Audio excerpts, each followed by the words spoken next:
Hello, look at this egg. Nana siya'y piso. Di, tabangan nato siya para makagawas. Hello, my God. He's here. Gusto na niyang lumabas sa mundo. So, okay, fine. Gusto niya nang makita yung mother niya. See?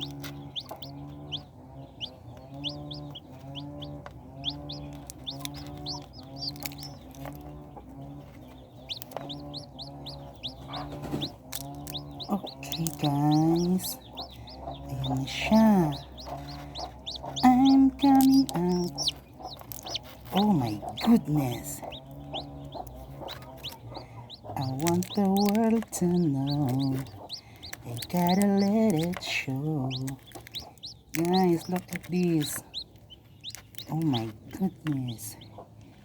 He wants to go out.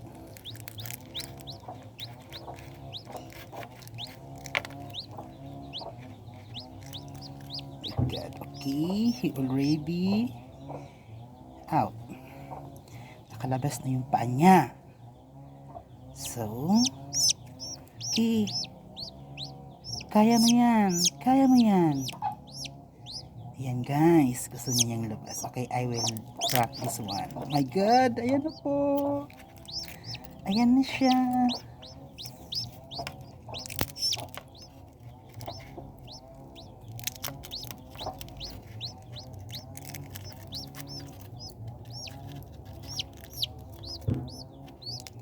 Actually guys, napisa na po yung 12 egg. Meron pang 2 natira, so ito yung pang 13 na egg.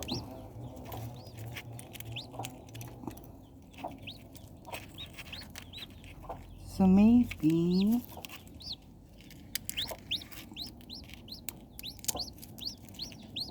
guys, ayan na po siya guys.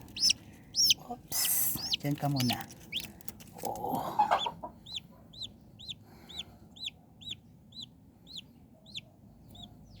Pahinga ka muna.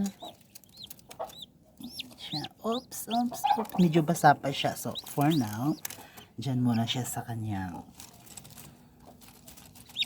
nest.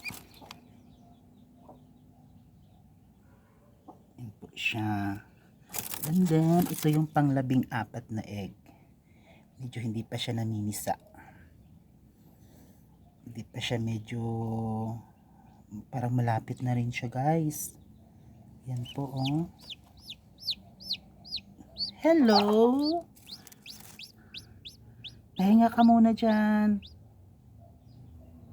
Yan po siya. So rest na po siya. Wow! Lalakad na siya. Wow! Sige! Kaya mo yan. My goodness! Kaya mo yan. Rest ka muna dyan for a while. Okay? And then, guys, ito po yung mga naunang napisa. Ayan po. So, 12 yan sila. Then, yung pang 13, ayun po yung tinulungan kong i-crack yung egg.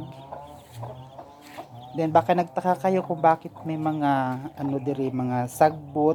Actually, apil sa ginakaon po nila ng sagbot. Murag makatabang sa din sa ilaha. I don't know kung unsa nga medicine ni, unsa nga tambal ni, pero according sa nag-aalaga, maka-help daw ni mga sagbot ginatuka-tuka nila. Balikan sa nato to si 13.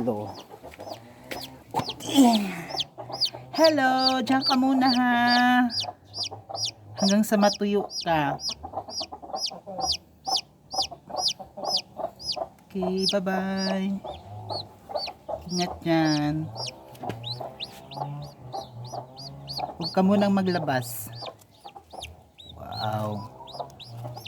Wow. Anong nangyari? Okay. Help you. Yeps. Bye.